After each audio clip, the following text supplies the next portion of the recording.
Okay, sorry about that. I forgot to hit record. So again, this is our session on pre-K-1 iPads with Clever, Schoology, and other applications. We will be looking at the Safari default browser, how to set up some things and use Google on the iPads, and then we are going to dig into some other apps. So my name is Rosemary Jane. I am on the Learning Technologies team. And I really focus on primary learning because that's what I last taught. I was a first grade self-contained teacher with CPS, and educating our little ones is near and dear to my heart. So I'm one member of a 4-person team, the Learning Technologies team. And if you need support during the year, you can go to your LTT support member. We are divided by school cluster. I work with the house cluster, Monisha House's cluster of schools. And if you don't know what cluster your school belongs to, you can click on the link at the bottom of the page and get a list of all of our CPS schools by cluster. So you can see the ones that I work with are in column A. Megan Safko-Preslin is our digital learning manager. She works with Dr. Brown's cluster. Kimberly McLean works with Dr. Spencer's cluster, and Ashley Badgett works with Dean Blaze. So you can just refer back to that sheet and look at who your go-to person for support is. Now, keep in mind too that when we say go-to person for support, that's for additional training or learning how to use things better. If you have a need, like something is not working correctly, or there's a bug or a glitch, you should always contact our help desk first. We help with the instructional implementation of our tools.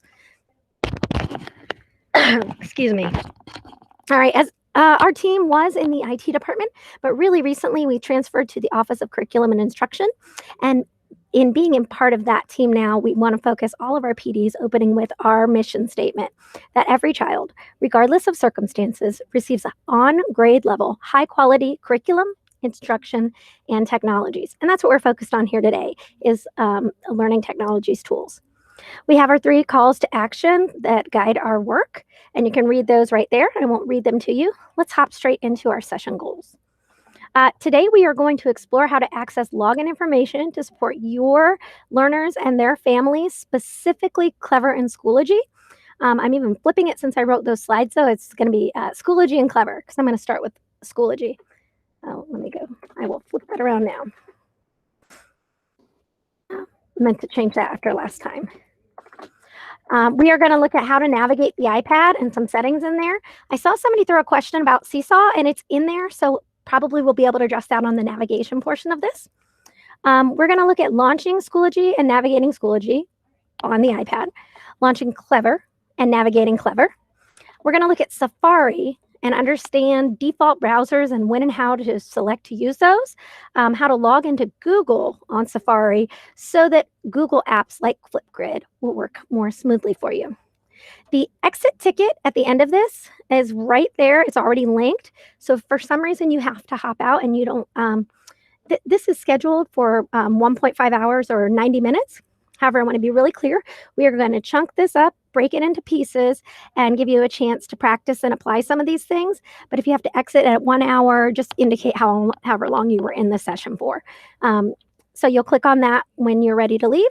If you happen to be in here with us for the full 90 minutes, you will have had a few breaks, both breaks to practice doing some things, as well as some breaks to just get away from the screen. All right, so, and this is the name of the course when you're filling out your exit ticket. It's Pre-K-1 iPads with Clever, Schoology, and other apps. And you can just literally copy and paste that into your exit ticket when it's time. Please don't complete it yet, though.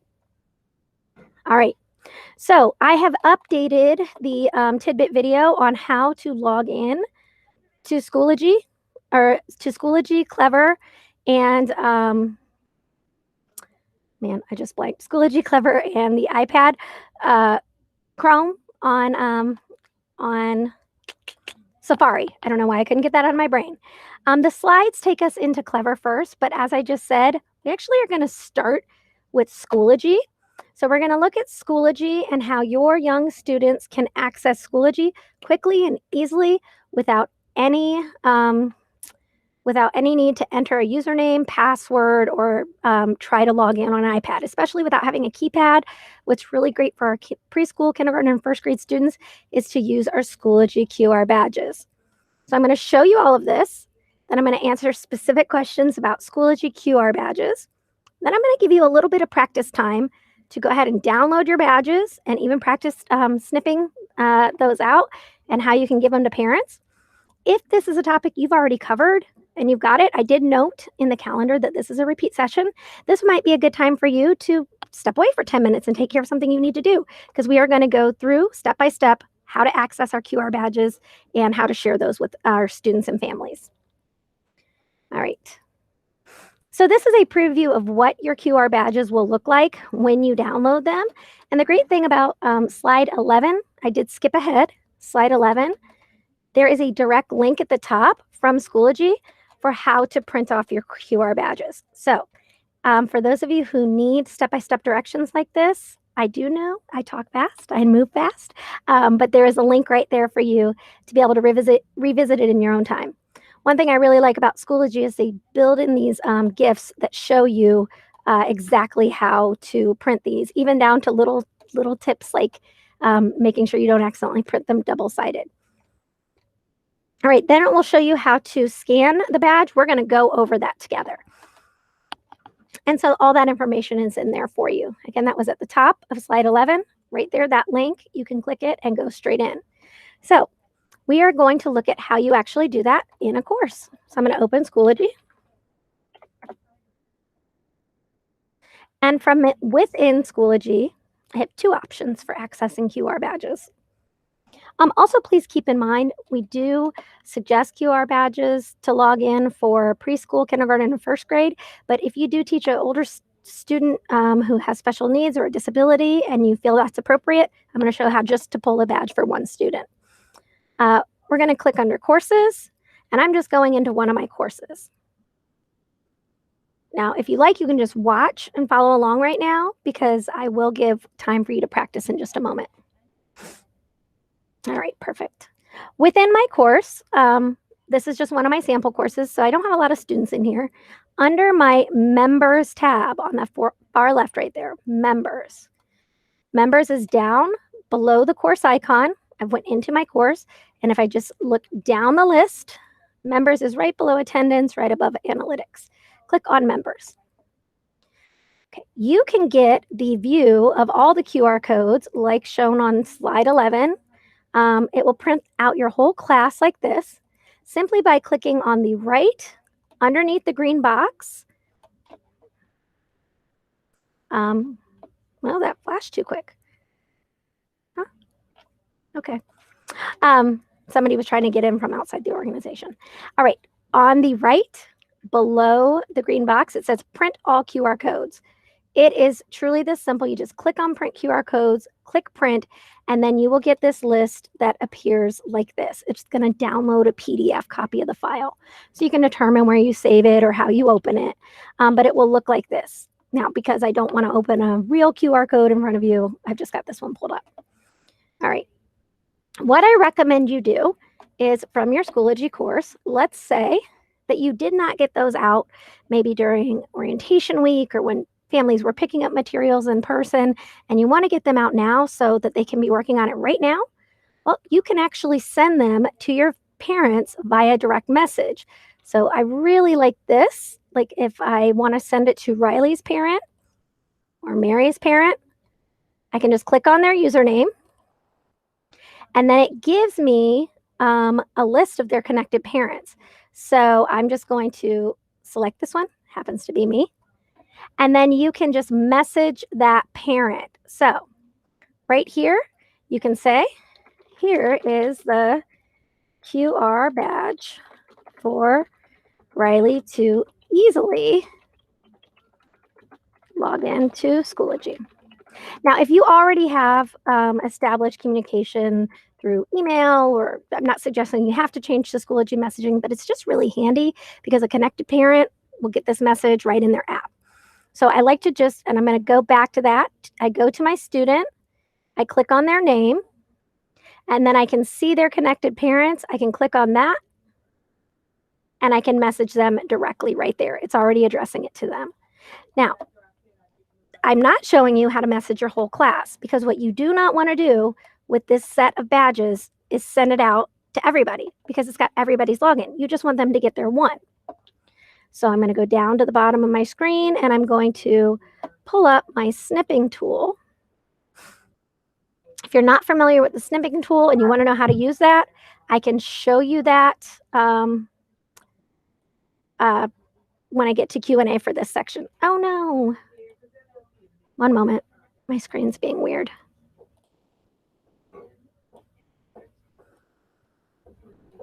Hey, Ashley, can you still see my screen with the QR codes?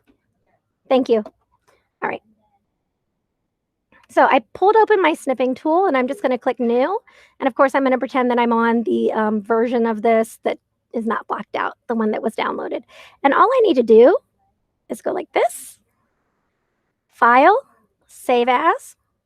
And I would probably I have a folder in my drive or on my computer called Snips for Schoology. I might make a new folder that says individual Schoology QR logins or something like that. Just name it whatever makes sense for you. But I made a place to put those logins. And then I'm going to name this one Riley R. Save. Then I'm just going to do that again across my class, snip each one of them, File, Save As. And this might be Mary S. Save. And it is really simple once you start rolling with that snipping tool to just save each one of these codes, Save As, and then it could be William S. and so on. So I'd want to get all of my QR badges saved with my snipping tool and then go into that parent's account, send her this message.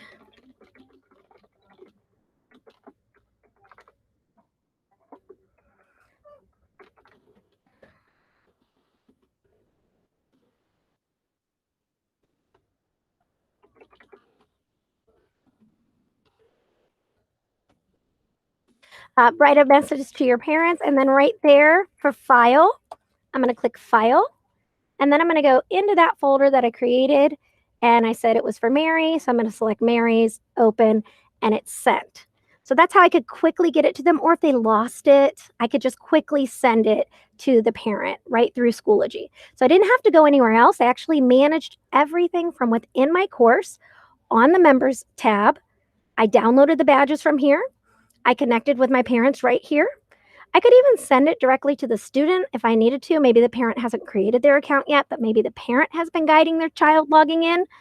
They would have to get in to get the badge with their child's login, so kind of makes sense. If your parents aren't connected, I do have great resources on getting your parents connected, but this is where I pause now.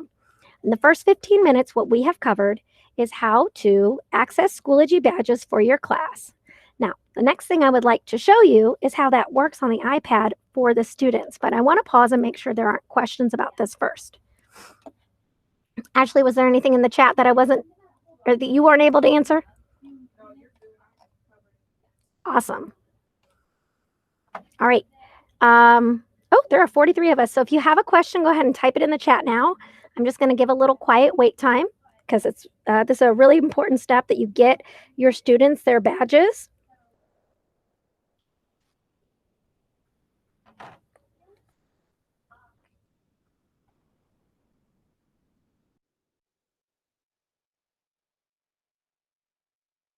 Now, a great thing is when they return in person, you can give them their badges in person.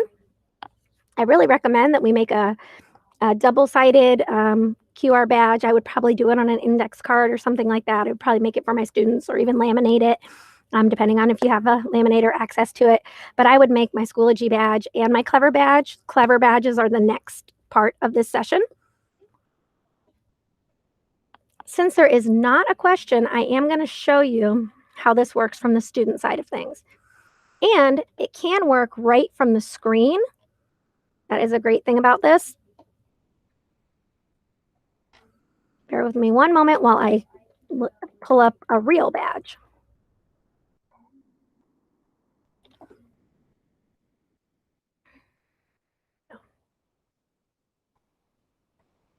Okay, so I'm not going to put this on the screen that I'm sharing with you because this is actually my grandson's badge, so I don't want to publish that on a recorded video. But here's what your students would do. And for this, I'm going to stop sharing my screen.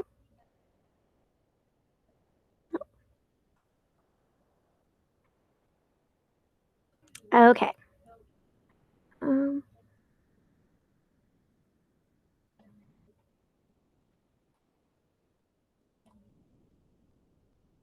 Cool.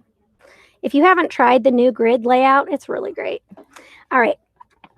I've got my iPad. I've got it open. And on the main screen, at the bottom of the screen is the Schoology app. Now, you'll know that this is the right iPad. We should be looking at this for pre-K, K, and 1 students.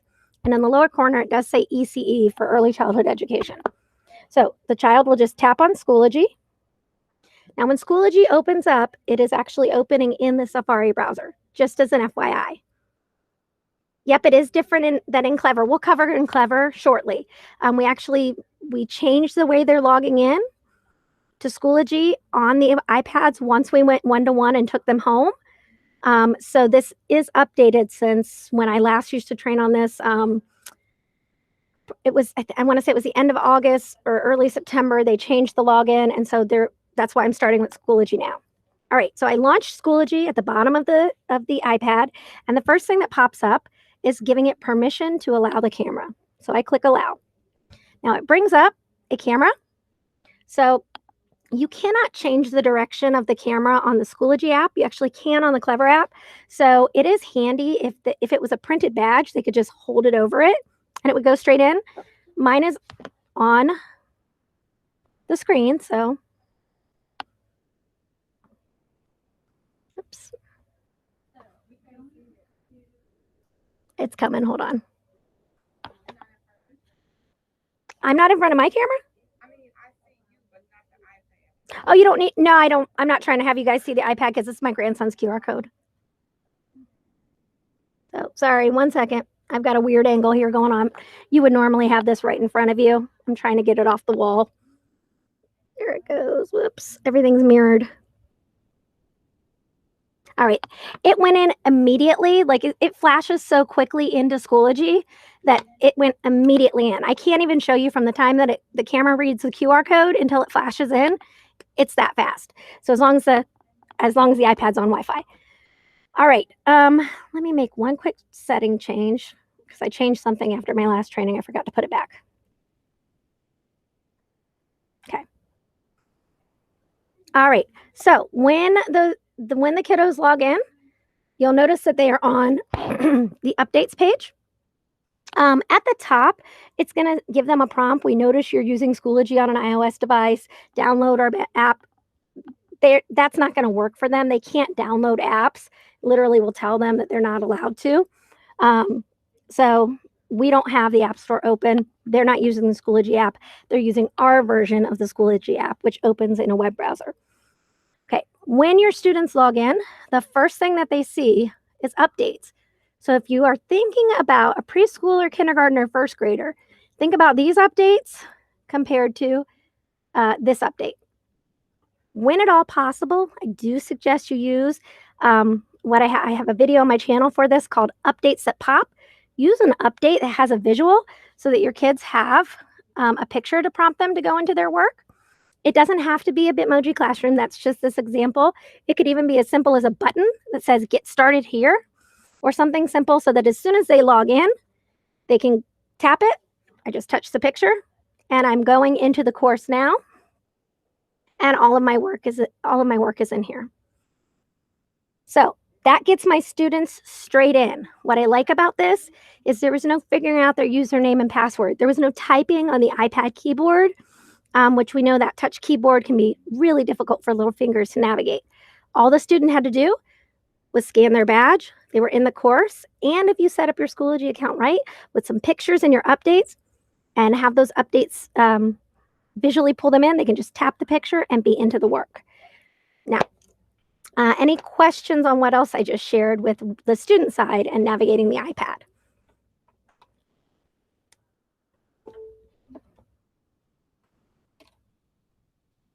If I make a visual for the students to click in the updates, it always stays at the top, even though you may add updates. So it won't always stay at the top. You want to think about your students, and you can always view the course, view as a student or log in as one of your students if you want to practice it. The cool thing with the QR badges is when you download them all, you've got instant login so you can see what your students see. My recommendation is that you make a regular habit of posting updates. Your updates, you want to think of those like what you write on your board behind you. Some of you update that daily. Others of you update it once a week. So I would post an update as frequently as you want students to have new information. And then just every now and then log in and see what their view is. If the principal is posting a lot of updates, or maybe their PE teacher or music teacher, just kind of see what the kids are seeing every now and then. It's going to vary from school building to school building what students see when they are in there. But for me personally, I would have an update that goes with whenever there's new content. So if I put in a new vocabulary activity, or maybe it's a letter sounds activity, and we're going to practice that all week long, then at least once a week I would post that update. There is another option that I would like to show you. You can get it, Ashley, you're correct that you can get it to stick to the top of his announcement, but that's within the course. And I was just showing them updates from the main login page. There is one thing that you could prompt or direct your parents to help your students do, and that is when they're in their Schoology account, just have a grown-up do it. I'm sorry. I forgot my allergy medicine this morning, so I'm going to be raspy. When I was in the physical classroom with my students, I would just go behind them and do this one time. If you want to wait to do it until you get them back, you can do it yourself, or you could badge in as each one of them so that you're logged in. But one time only, in the upper corner by their name, there's a little drop-down arrow. If you tap that drop-down arrow, and I know this is going to be really small, but this is true on your accounts too. There is a tab called Settings. And if you go all the way to the very bottom of Settings, and I can zoom that, you can see that the course opens up to recent activity. That's updates. You can, for your students, and I would only do this with little students, go to Course Dashboard instead. And I'm going to show you what Course Dashboard looks like so that you don't have to worry about keeping updates on there. When I have selected Course Dashboard, save changes.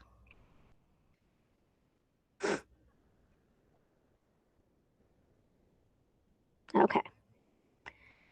So it was a drop-down arrow, Settings, and then at the very bottom, instead of opening up to recent activity is updates, it opens up to Course Dashboard, and it will look like this instead. And what it will be is your students will have a tile, a picture tile, which is just the course image that you selected.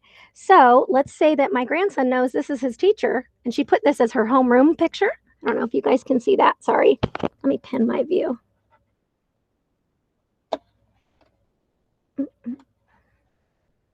My mouse is being wonky. Yeah, here we go. So my grandson knows that this is his teacher. She put that icon on her homeroom class, so he can just tap on her, and then he's right away in her course. Now, she has a lot of discussions on there, so obviously this is guided, and this is a preschool class. But that's one way that you could have your little ones have a little bit easier navigation, because if you just make everything picture-based for your young learners, then it's going to be easier for them. So that's an option that you could try, is land on Course Dashboard. Let me heavily caution you that I do not recommend any staff members ever use Course Dashboard. Don't do that, because you might miss important updates from your curriculum teams, Office of Curriculum Instruction. So that is just a way to have a visual navigation for little ones who maybe the updates aren't effective. All right, I see a question.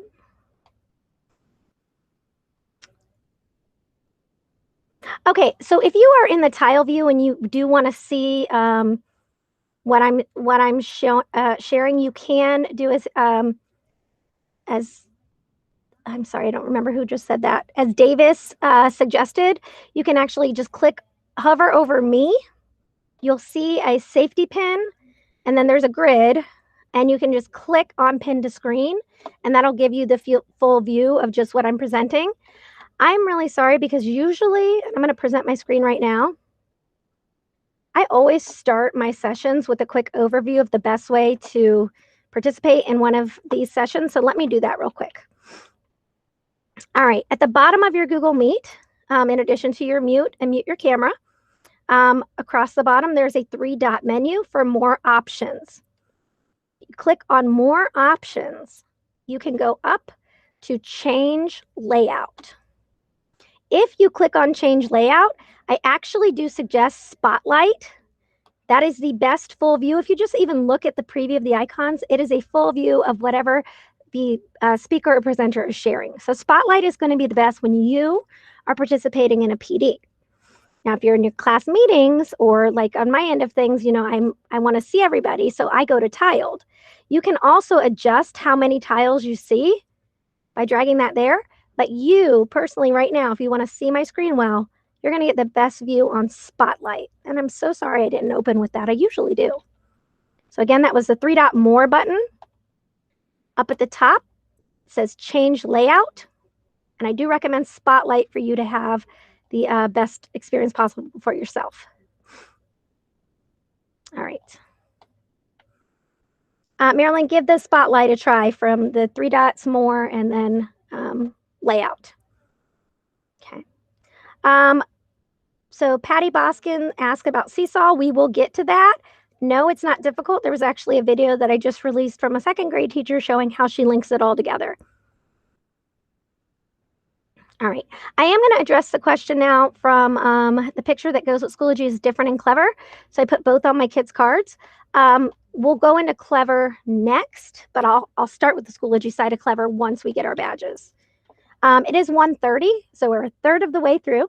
And I do want to give time for practice or questions. So I'm going to set a 5-minute timer, and then we will move on to the Clever topic. So if you need to walk away from your screen, give your eyes a rest, whatever you need to do, I'm just going to set the timer for 5 minutes, and then we will resume.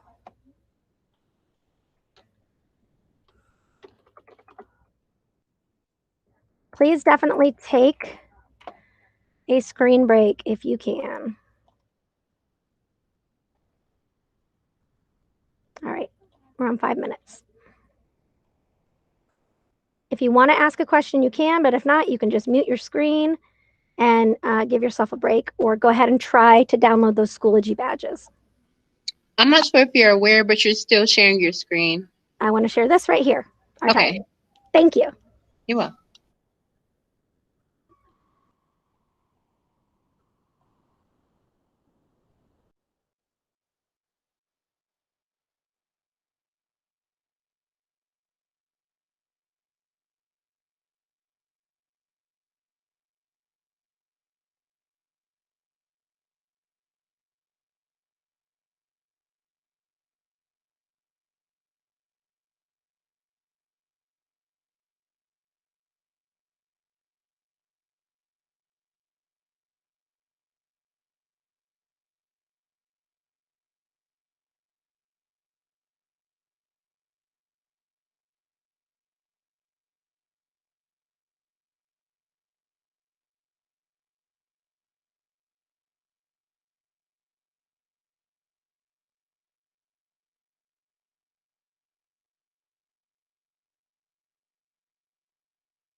All right. Hey, everybody, we are back. I hope you either took a moment to yourself to breathe or give your eyes a rest, or maybe you went ahead and went into Schoology and downloaded your badges and practiced snipping them and getting your files ready so that you have those ready to go and share with your families.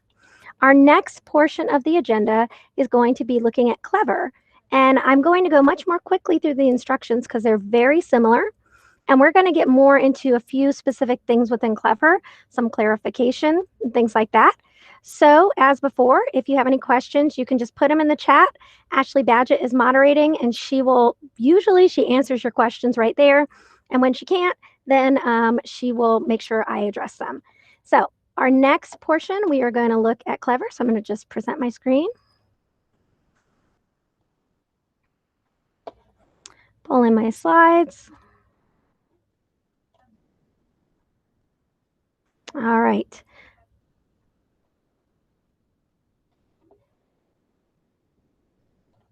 Okay. Our next topic, and again, in your slides, that was actually the first set of slides. So this is slide 8, is looking at using Clever. And first of all, using those QR badges, because again, we want to keep our pre-K, K, and 1 students having the easiest possible experience getting into applications. And those QR badges are super helpful. So your students can also use Clever badges to log in. And you're going to get a sheet that looks really similar. Actually, if you compare this one to slide 11, you'll just notice that in the Schoology one, their names are at the top, and then there is a timestamp on the bottom when the badges were activated. In the Clever badges, all the information is just on the badge at the bottom. So, so you could have your Clever badges on one side and your Schoology badge on the other when you are getting these ready for in-person instruction or getting them ready to maybe send home once you're going back to school once your kids are back to school. All right, this is going to help give them more time to get engaged with their learning if they're using these badges, especially when they're working on the independent learning time at home for those 2 days a week. All right, so Clever badges, same as slide 11. This is slide 9, and at the top there is a link for teachers with the directions from Clever on how to download your Clever badges and print them. So everything that I'm about to show you is right here. So for those of you who need that checklist, just keep in mind it's right at the top of the screen on that hyperlink. So I'm going to go to Clever, and to go to Clever, we want to go to clever.com/in/CPS-K12. And actually, you don't have to put teacher, just that's from the last time I logged in. That's in my browser history. So it was clever.com/in/CPS-K12.org. All right, log in with Google. We're always going to log in with Google. Now you can ignore my very first prompts because I'm going to log in and go in as my good friend and former teaching partner, Rachel Alexis. She always lets me use her account when I am demoing. So ignore my first steps.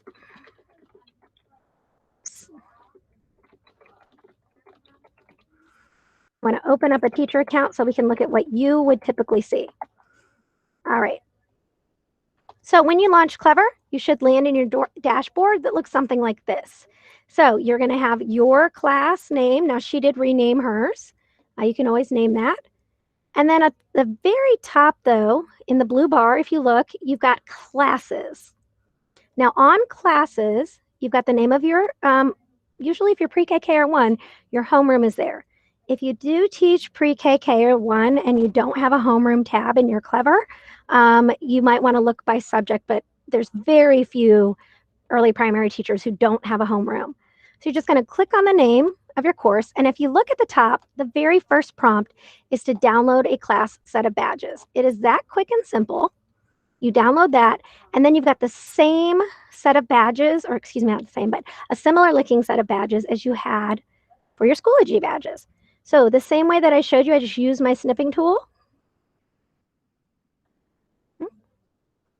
Here it is. Sorry, it opened on my other screen. All right, I'm just going to start to snip my badges and file, save as. And this time, I just put their names. Maybe I'm going to put these.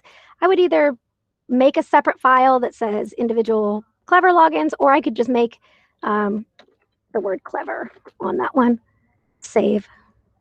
And then new, and I'm going to snip the next one. File, save as. Oh, and this is going to be that student's name and clever, and so on. I would just use my snipping tool, hit a new snip, snip that badge, file, save as, and this time I'll name it clever. Okay. Once I've got my individual badges selected, I can actually go in back straight to Schoology. Whoops, I left that on the other tab. Here we go. So I can go back in my Schoology account if I wanted to. When I was writing to Riley's parent, when I was sending that message, I could have said, here are both of your badges. Here are QR badges to log in to Schoology and Clever. And then I could have just attached both files. So her Clever badge and her Schoology badge. You can just select them both. In order to select two at once, if you just hold down the control key on your Windows device, you can select both. I believe on Apple it's Command, but then you can just hit open. And then that way that parent's going to get both the badges. So if you need to send them digitally, I still recommend we go through Schoology. So I downloaded my class set of badges. I did remember that I forgot to show you guys how to download them just for one individual student. So I'm going to quickly show that. Back in my members, instead of just doing this download here, I can go beside their name and click on print QR. So if you had somebody lose it and maybe you didn't save it, or maybe you reset the badges or whatever, you can do it by an individual student as well. Same is true in Clever. Now, because I don't have a mock Clever account, these are real students in Rachel's class, I'm not going to show you this, but it is in your directions in here that you can either download for all your students, or, and that's the one I just showed you, download a class set of badges. Make that a little bigger. Or you can just go into one student's name and download their badge. You can also void it, like maybe if the parent says it got lost, you can void that badge and you can reset it as well. So just keep that in mind. You have that option in both Schoology and Clever.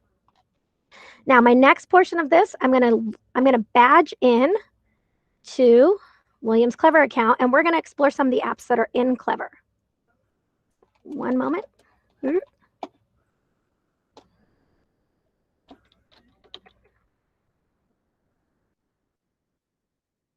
Just got to open up his badge. One thing I like about Clever for badges that's a little easier to use is you can change the direction of the camera. So for my student, right on the iPad, let me pin this so I can see what I'm presenting to you. Stop presenting. Here we go. Okay, for my student, they're going to launch Clever right from the iPad. Tap on Clever.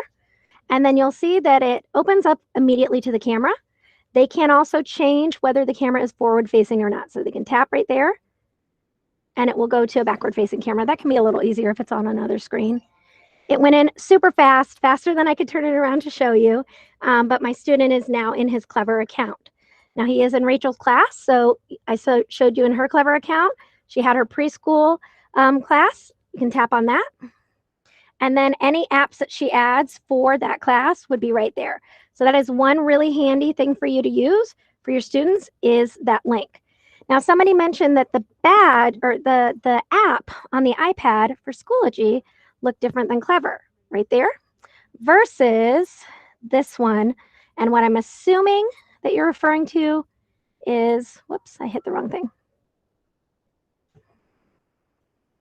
One moment. Did you see the green check mark? It flashed really quick. I'm assuming that you're referring to all the way down at the bottom.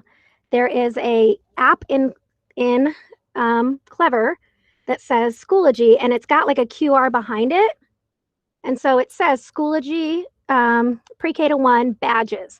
That is included in our students' Clever, and you can use that link if you want. It still completely works. First thing it's going to do is ask permission to use the camera. I hit allow, And then it's going to be doing the same thing that it did before. Let me pull back up his badge. Oops, wrong one. You don't need this.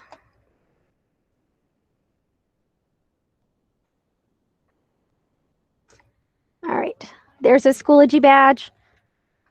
That's going to be a little wonky because it's on my screen. There it's going in. It takes them in. So you can have your students go into Clever first. Maybe they're going to go to 2 or 3 different applications, maybe not straight to Schoology. The reason I started with Schoology is because Schoology is our learning management system. Everything that we instruct should be in Schoology so that parents and students can get to that in here. But you can get to Schoology now directly from the iPad link there, and it's going to take you in the same way as that link in Clever does. Which one little thing about Clever on the iPad that I don't love that you just have to adjust to is every time you close it, it takes you out and you have to rescan the badge. Schoology does not do that because it's just in the browser. There it goes. It's putting me back in. So teachers, if you do want to use a shortcut to Schoology and you're creating your teacher page, make sure that you use this link. Make sure you use this link at the bottom that is the QR badge one, or just direct them to open it right on their iPad. Let's talk really quickly about a couple more things in Schoology, in Clever that are specific for your students. Brittany, we have students log in.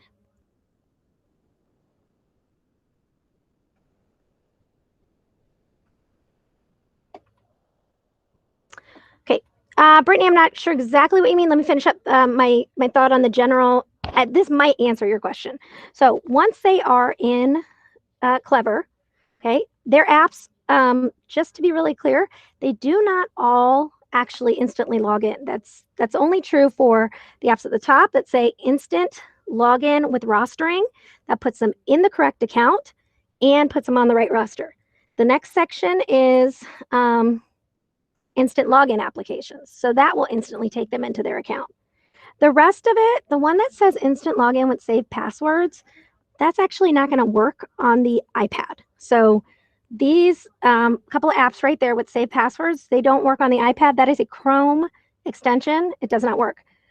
Log in with Google. We're going to look at Google next. All of these apps that log in with Google, most of them are going to either open directly in the app or they're going to open up in Safari because the default browser on the iPad is Safari. So if you launch an app from Clever and it's opening on the web, instead of opening in the app, it's opening with Safari.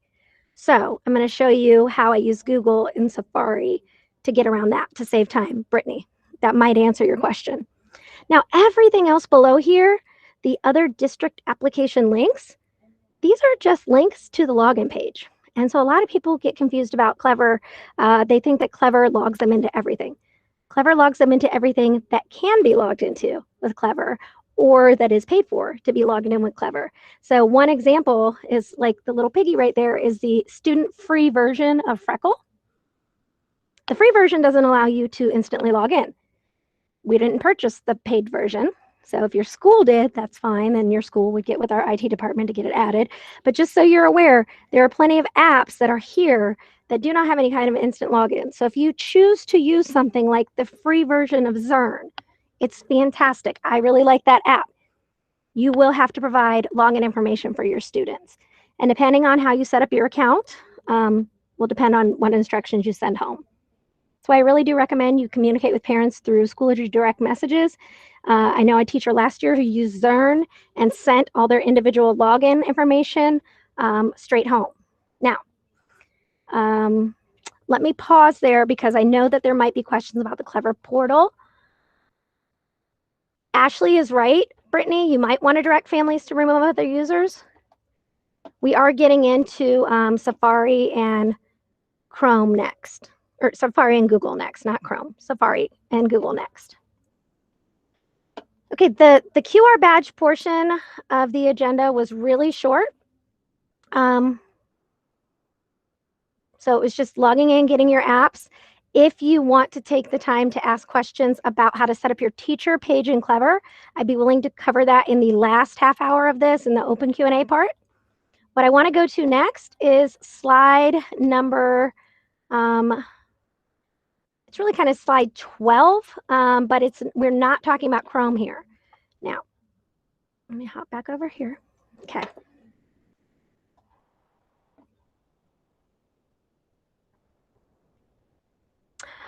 Patricia, the Schoology app in your Clever that looks like test tubes.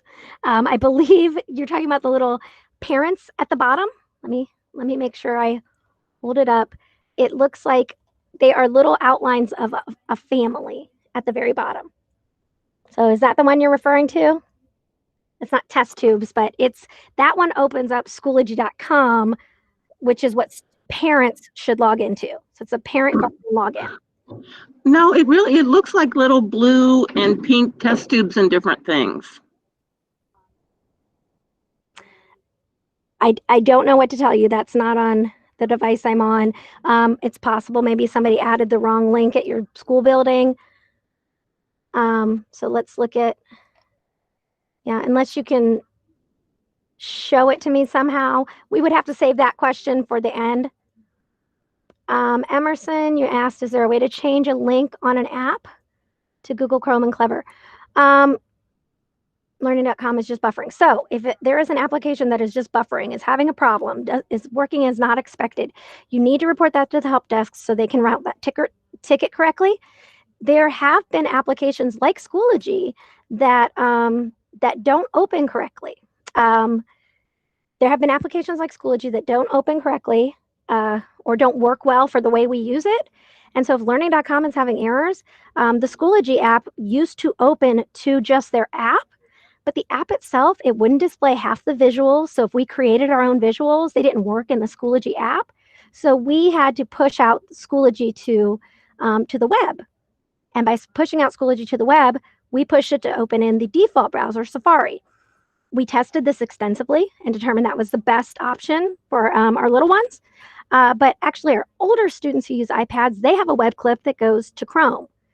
You can have things forced to open in Chrome. So if Learning.com needs to open in Chrome for some reason, that would be something that our IT team would need to test, determine if that's a better way to push it out, and then push it out. So when things don't work, report that to the ITM help desk. All right. Ashley, is there any other questions that I missed that I need to answer? Or do you got them? Huh? I just answered the one about Learning.com. Could you unmute? I'm having trouble hearing you. I'm keeping my headphones on. Okay. She's like literally across the cubicle hallway from me. Yeah, I wanted to make sure that I responded correctly about Learning.com. There's more to it. Just give me 1 second. I'm looking something up. Oh, perfect. Thank you. All right. Ashley will make sure she takes care of that for you. All right. Other questions about apps within Clever? Because if not, I'm going to open up Safari. I'm going to show you how to have your students log into Google. Ashley was actually right on the mark with saying it might need to have other people remove themselves as users. So now we are going to go to the last portion of this using Google with Safari. So you look at the bottom of the iPad and there is the Safari browser, the Google browser, and then there's usually just a what was most opened history, but your browsers are right there. They also appear, where is it? If you swipe over, you can get another list, but they should just be right there. So I'm going to launch Safari first. Now, Safari is going to open, and I had Clever open last. One thing you want to probably have your families do at home frequently is if you look at the very top of your screen, you can see there's a lot of tabs open. I'm just going to go in and clear out these tabs. I'm going to do my best to hold this up and show you how I do it. Just clicking on the little gray X that appears next to it, and those tabs are reducing. So if things are not working well for your students or families at home, you might want to just make sure that their browser isn't completely full. Could be affecting the way that it works. But now I'm going to close it all out. Oh, that's another thing I didn't show you. Let me open a couple of things. You also want to have your students and families know this is just navigating the iPad. I totally skipped that topic. I'm sorry. Double click and then just swipe to clear out apps. This can keep the device more fresh. This is just like closing down things on your computer. It's best to close down and shut down and restart your computer regularly. Well, it's good to clear out all the apps. That's just a double tap on the home screen and then swipe to clear those out. So I'm launching Safari now, and I don't have a bunch of tabs open, but I'm going to, in this upper corner, I'm going to hit this little plus sign right here. And when I hit that, it's opening a new tab, and Google is here. If Google wasn't here, I could just type in the top in their URL, Google, and you'll see the keypad comes up. So I would guide parents in how to help their kids do this. Google, just go to Google, and then let me remove him. Okay. In the upper right-hand corner, your students and families will see when they go to Google on Safari, sign in. Make sure they sign in. Now, because my grandson is already signed into this iPad, his username and password is right there. If it wasn't there, then you can provide the parents with, and that is what's on slide 12. This is the instructions for signing into Chrome. You can also do this on Chrome. Have them do it on Safari as well. So don't just have them log into Chrome, have them log into Safari as well. So once they put in their username at cincinnatips.org, then they will put in their 8-digit date of birth. So this is prompting me to put in his birthday.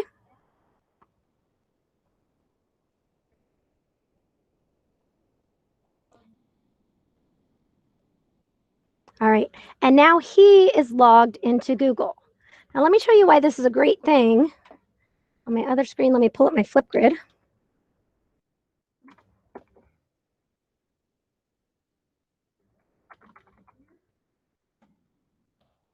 I'm pulling up a Flipgrid.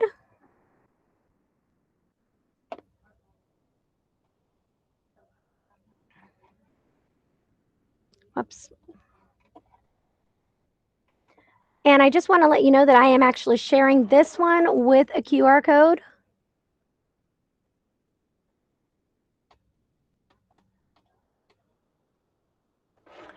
So you can't see it on the screen, but I've got a QR code pulled up to Flipgrid.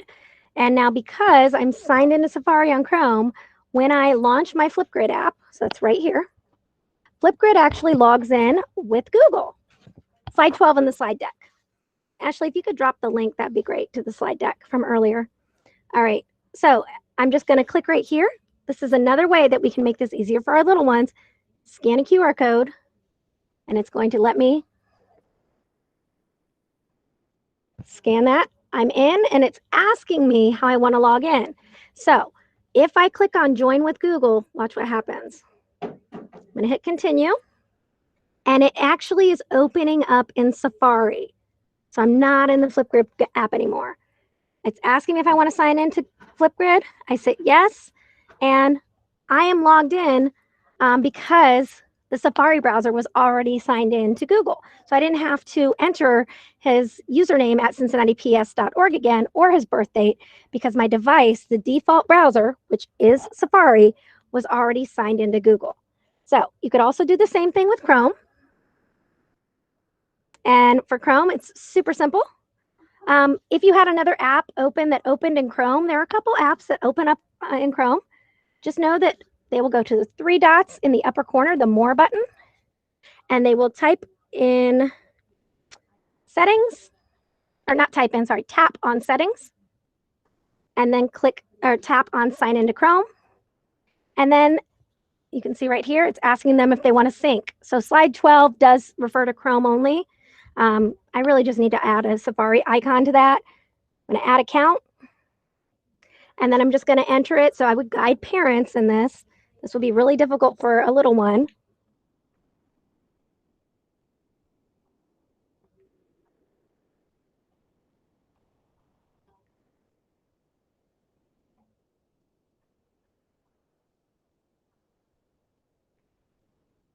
That email address is long, so it's my grandson's initial, last name, the number 1 at cincinnatips.org. This is why we want to provide this information to parents. Click next, or once you get them back in person, you could do this. Maybe you could recruit some help, but I would try to have parents do it. All right, enter their password. It's their 8-digit date of birth.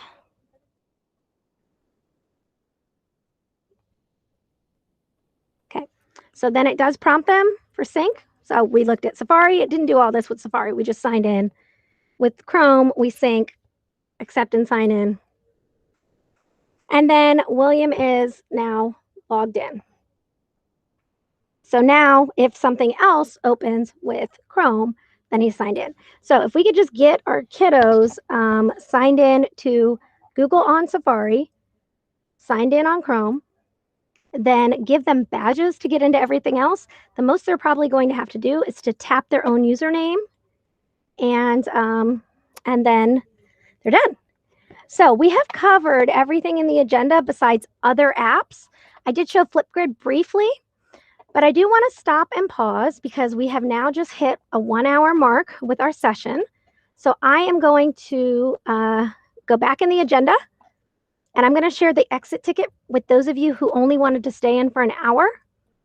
You can absolutely exit if you want to. I know you all have so much going on. I want to be very mindful of your time. So here's the exit ticket. And I'll quickly share my screen.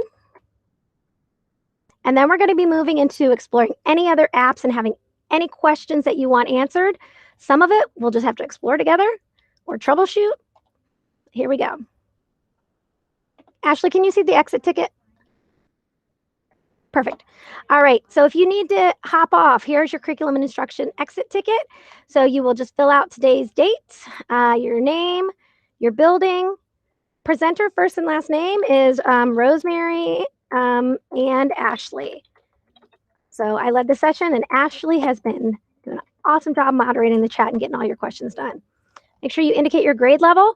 You have to put in your employee ID if you want to earn your contact hours for this session. So make sure you add that there. Your course content was actually Learning Technologies Team because this was a technology-focused session. So make sure you mark Learning Technologies Team. And the name of the course, I went ahead and put that right here so you could just copy and paste it because it does say on the exit ticket that it says make sure you type it exactly as it reads. So I put it on the slide for you so you don't have to dig back in the calendar. So you can just copy and paste that. Right now, if you're leaving, you've been in for 1 hour. If you're staying with us, you're going to be in for 1.5 hours. You'll quickly just rate these 3 questions and then answer what you're going to do as a result of what you've learned today, what went well, and how we might improve. You also have the opportunity to share what you would like professional learning on in the future. So that is your exit ticket. I'm going to close out some of my extra tabs. All right. Hey, Ashley, are there questions that I didn't get to from the chat? Cool. The exit ticket is right above what you just typed, Sharon. It says exit ticket. So where you typed in the chat, it's right above your question. The name of the course is right out. I can copy that here for you too.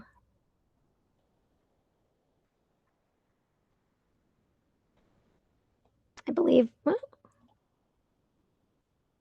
you can either copy it from here or it's just on the slide deck. It's right on slide number 6, session goals. At the bottom, it's in bold, pre-K-1, iPads with Clever, Schoology, and other apps.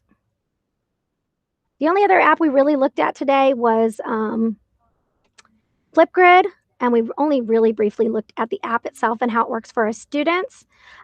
Earlier, there was someone who asked about Seesaw. Let me share with you how to get there. And then you guys can come up with your questions. Just drop them in the chat. So on the iPad, you'll notice that there are some folders at the very top of the screen. Now, Seesaw last year was selected by the K-1 reading team. So it's in the K-1 reading folder. That might get updated later and just get pulled out. But just so you know, it's been here this whole time. It was actually there since end of last school year. But Seesaw is right there. So if you want to use Seesaw from directly in the app, you can. But I sat down with a 2nd grade teacher yesterday, or day before, or whatever it was, and we looked at using Seesaw in Schoology, and she did a beautiful job of linking directly to every activity, so they don't have to like open the Seesaw app and then tap on the course and tap on activity, they can just go straight in. The course contact was Learning Technologies team. They can just go straight into their activity. It is a 10-minute video that if you want to see an exemplary way to put all your learning in one location, to put it all in Schoology, Lauren has done a fantastic job of setting it up visually, and it all works with Seesaw. I tested her course with the app with my preschool grandson, and everything opened in the app on the iPad perfectly. So I really encourage you to give Seesaw a try. Some benefits to Seesaw over Schoology for our little ones is the buttons are a little chunkier, so they're a little easier to navigate. Instead of using, the tiny little microphone, or instead of clicking on file and camera within the iPad, they can, the Seesaw app is just a little bit more user-friendly for really little kids. You don't have to use Seesaw. Everything that she shows in Seesaw, you can do in Schoology. But just personally, as an early childhood teacher myself, I like Seesaw better for those little kids. Now, that doesn't mean she doesn't use Schoology. You'll see in the video she extensively uses Schoology, but she ties her Seesaw activities in. So here's that video. Keep in mind, she does teach second grade, but like I said, we tested her activities with the preschooler and everything worked beautifully. All right, so that's that video. It's 10 minutes long. Also, if you are interested in Seesaw, Seesaw is another application that, just to clarify, is district approved, but not supported, meaning there's no one here at the Ed Center who is your Seesaw expert. There are teachers who are using it and sharing their expertise like Lauren, but you can't call the help desk and have them give you a training guide to Seesaw. So if you want to learn more about Seesaw, I would go to their PD in your PJs. It's all online and it is free. I do work with one of our partners at the University of Cincinnati, and she said it was one of the best online PDs she's ever attended. So if you're interested in Seesaw and you want more PD, you can do their professional development online. Whoops. PD in your PJs. I went to the wrong one. That's the wrong link. That is to your Seesaw professional development opportunities. But the second link I'm giving you is the one that got such great feedback, the PD in your PJs. So while we don't have Seesaw training now, when you watch Lauren's video and you see how she tied together Schoology and Seesaw to make the best possible outcomes for her second graders with Wit and Wisdom and foundations, you might want to learn more about that. Yes. Oh, hey, Rosemary. Yeah. There was a question. I don't know if you saw Stacy's question at the top. I did not. Okay. Stacy, can you unmute it? I don't know if other teachers are experiencing the same issue.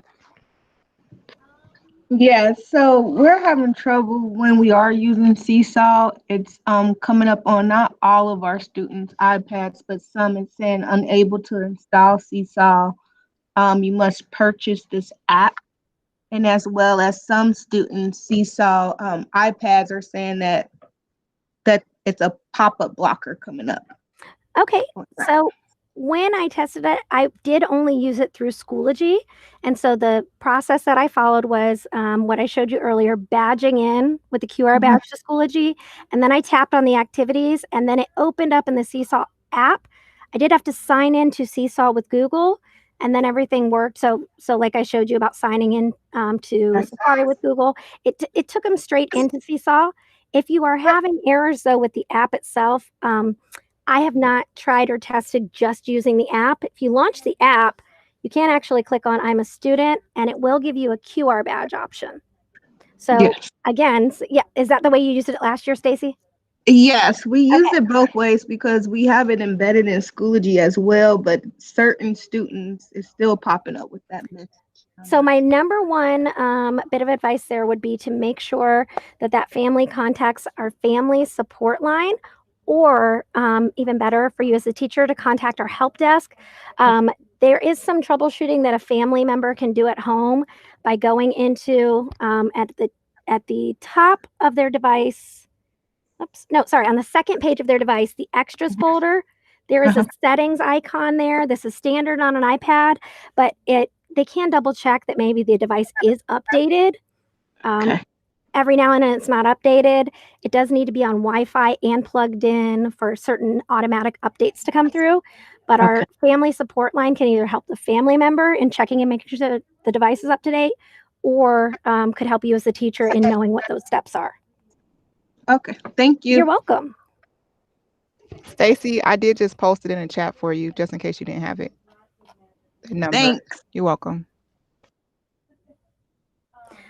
We have been warned that the family support line is experiencing somewhat of long hold time, so just prepare your families in advance. Maybe put it on speaker and give it a try. But anytime any of our applications are not working as expected, we want to report that right away. All right. Other questions about other apps. We quickly dipped into Flipgrid. When I pulled up Flipgrid, we went into that with a QR code. You can go to Seesaw with a QR code. I personally, since I met with Lauren and practiced with my grandson's account, I like it better right in Schoology. And I like having everything tied in one location for students and parents. Do all the students' iPads have Seesaw on them? Yes, they do, Dorletta. And if they don't, for some reason, have Seesaw, then I would suspect that they just need to turn off their device, plug it in, and then turn it back on Wi-Fi so that it updates. So they absolutely, no, there's no Seesaw Plus, just Seesaw, the free account. ABC Mouse in Clever. No, it can't, because ABC Mouse itself requires the app on an iPad. I think there is an ABC Mouse in Clever, maybe for use on computers, not iPads, but the app itself can't go in Clever. On the iPad, ABC Mouse, Epic, Flipgrid, iReady. There might be a couple more. The reason those are available in Clever, but they're sitting on the iPad, is because they do not work through just Clever. Clever is actually opening up in a browser, and some apps on an iPad, the app itself, not CPS, but the app itself requires the app to be downloaded on an iPad. So we have to do what the people who made the apps require.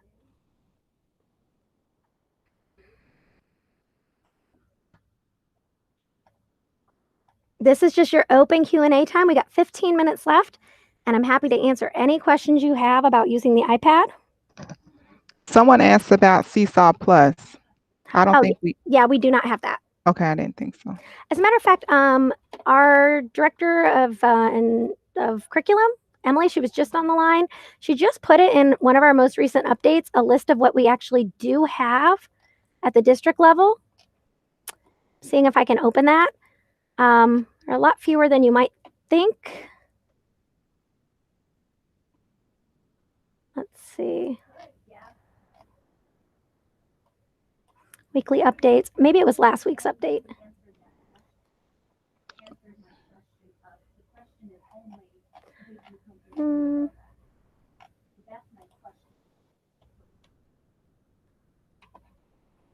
I'm trying to open it up. Bear with me.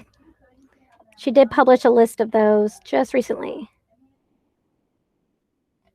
Well, what we have paid for. The following applications are paid for the entire district use. So here's the information she shared. And then I'm going to also give you the link to the newsletter. And actually, I'm not going to give you, I'm going to give you the link to the folder that has all of our weekly updates. This is in Schoology, so you will need to be signed into Schoology to view this. But those are the ones that we have purchased at the district level. Anything else, like for example, when I had my grandson's account open, you might have seen that Zern was on there. Well, if a child's school building purchased it, that building has a site license, then that building in IT has that item under the appropriate category.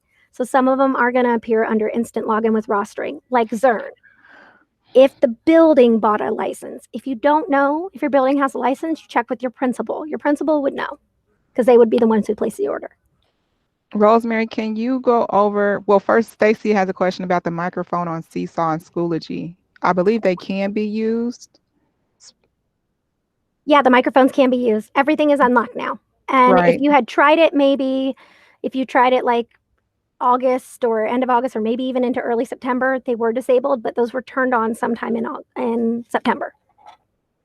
And then can you also, do you mind sharing your screen on how to, it looks like people want to know how to upload a Google slide as an assignment within Schoology? Sure. As an assignment? Yes. Okay. So I'm in one of my courses now, and I want to add materials. Actually, if I want it at the top, I prefer, sorry for that noise. I prefer to use this little dotted line here. I just hover my mouse over that and add it here, or if I want to add it right in the middle here. That, if you use this, it just drops to the bottom. So I'm going to add an assignment now.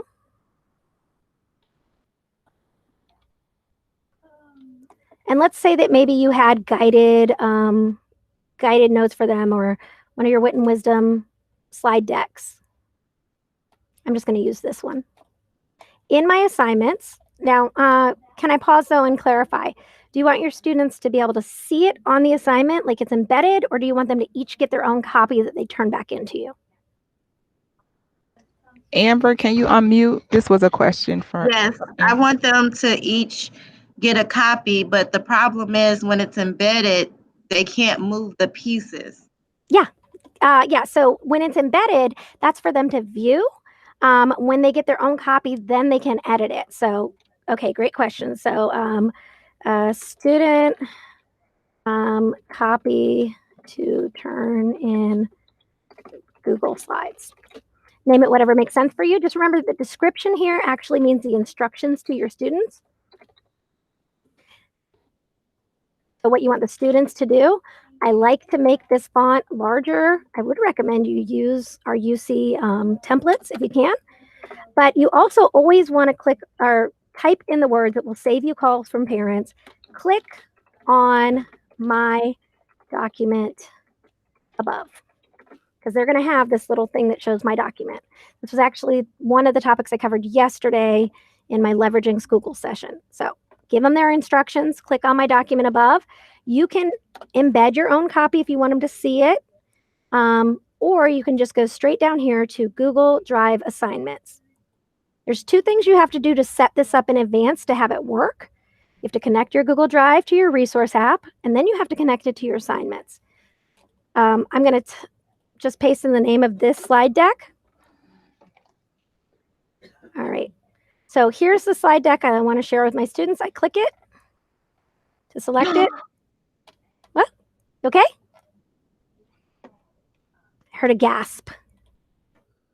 All right. I just click attach.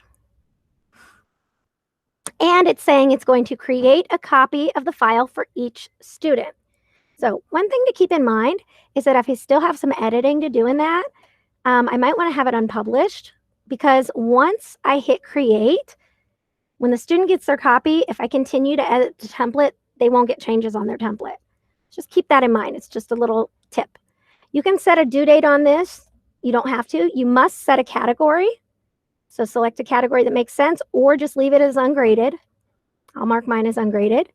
I'm going to skip right ahead to create. There's all kinds of training we could get into on these other settings. I'm just going to hit create. And then what you will see is there is my assignment. Oh, ignore that one. Something I did yesterday. There's their assignment. When they click on it, this is the teacher view. The student view is just going to have the assignment with my instructions here. And then this button here says my document. So the student's going to click on that. But this gives them each a copy of it that they can submit to me. If I had put a due date on it, then they can't submit it after the due date. Or no, excuse me. I think they can't make changes after it's scored after the due date. But just there's a whole lot in my Leveraging School session from yesterday. That recording should be available by the end of today. Yeah, that's how you do it. In Schoology, in my course, I added an assignment. I gave my assignment a name. I gave it instructions. I wrote click on my document, and then I clicked on Google Drive assignments, and I pulled that template.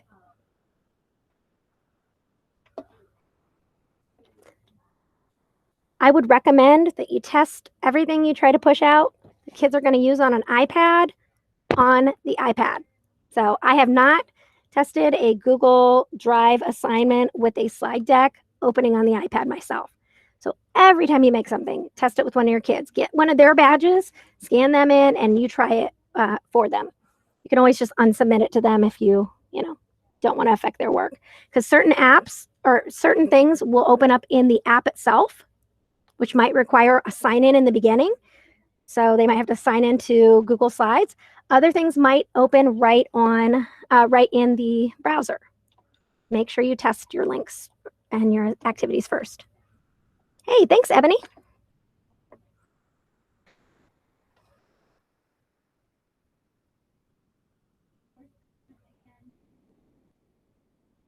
Brittany, I don't know if maybe you missed the beginning of it, but actually the whole beginning of this was about using a QR code to go straight to Schoology, Clever, Dojo, etc.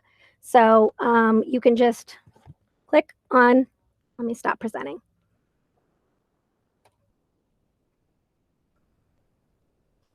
So on your student iPad, just click on the Schoology app. This is going to have them QR badge in.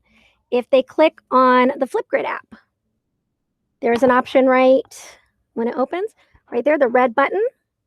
That is to open up with a QR badge. In Seesaw, they can click on I'm a student, and they open up with a QR badge. And finally, Clever. They are going straight in with a QR badge. Dojo is not added to this because Dojo would be an application.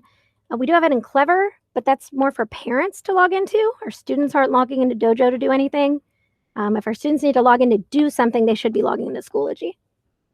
Clever is a portal to get to apps. Schoology is our learning management system. And then the rest of the instructional tools we have are on the iPad.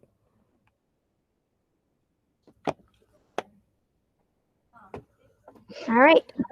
We are at 7 minutes left. If anybody wants to just round up, I'm sure that you are going to take some time to apply at least one or more of these things. When you complete your exit ticket, make sure you put it in for 1.5 hours. Again, on the slide deck, the name of the course was Pre-K to 1 iPads with Clever. I'll drop that name again. Put that in there.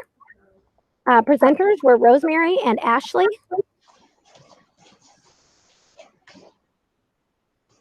Looks like we've had about 10 people drop off the call, so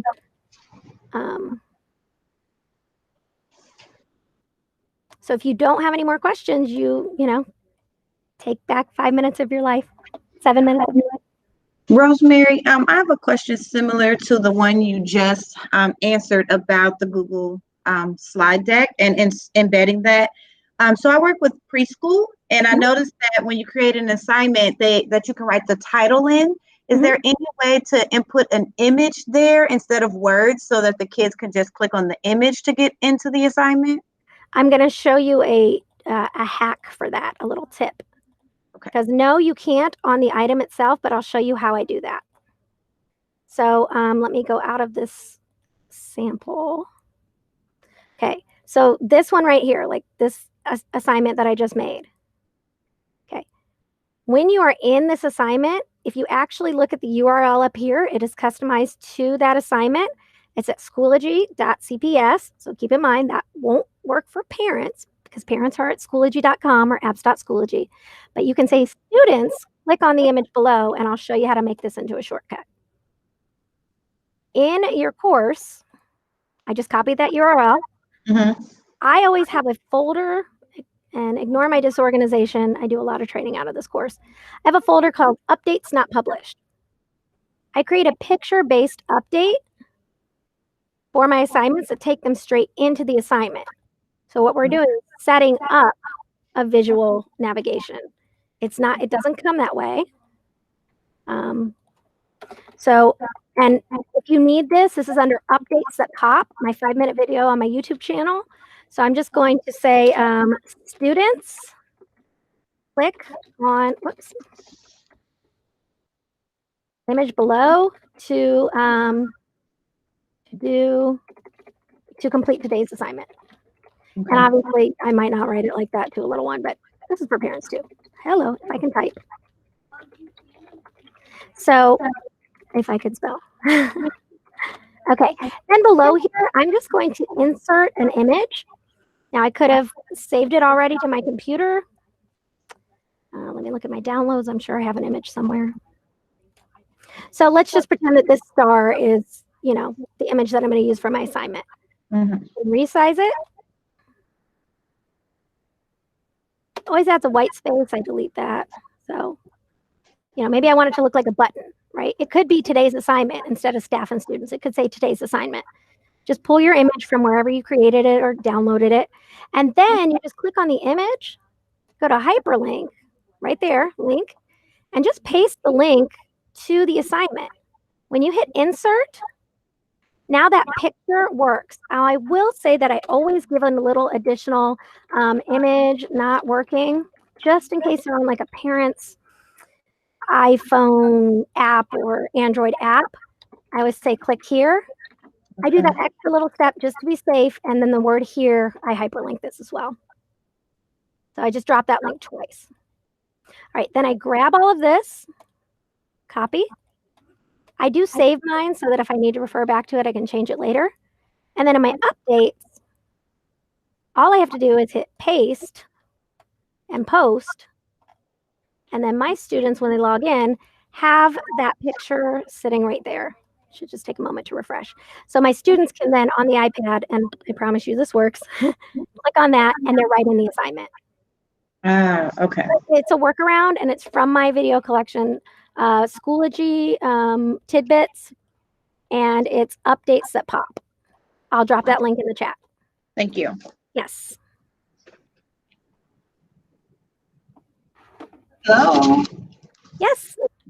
Oh, hi. This is Sharon. I'm waiting to get some extra information about the exit ticket and how to access it. So I'll just hang around for a minute. Hey, Ashley, can you take care of that part? Sure. Thank you. Okay. Hi, Ashley. She's going to drop the links for you. Oh, okay.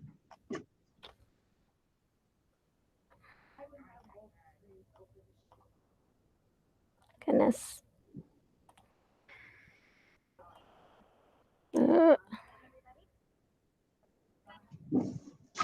Here is the video for updates that pop.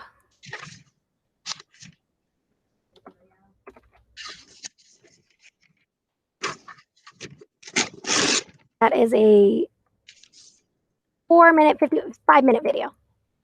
So you'll see how to do everything I just showed you in 5 minutes. All right, we are at 2:28, 2 minutes left. Get your question in now or just have a lovely afternoon. Just make sure you complete your exit ticket.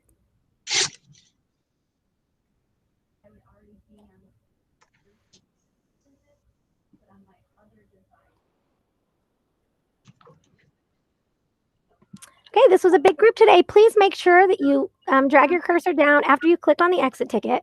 Drag your cursor down to the bottom of the screen and click on Leave Call to end this call. We are done, folks. Thank you.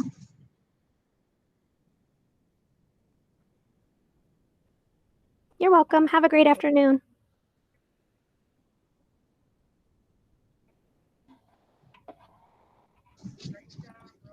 Rosemary Jane, Yes.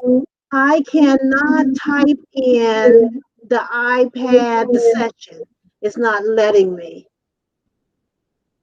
I don't know what can you? I'm doing the exit ticket. Oh. And it says type in. Let me look at it again. Oh, that's different. No, that's the wrong one. The name of the course exactly as it appears? Yes, I lost so I would just copy and paste it. It's in the chat. I'll paste it again. Okay. I mean, you don't have to copy the name of course here. It says course content. That's Learning Technologies team. It's a drop down. Learning Technologies team. Okay, Learning Technology 2. Okay, thank you. Mm-hmm. All right, we are down to about 10 people left in the call.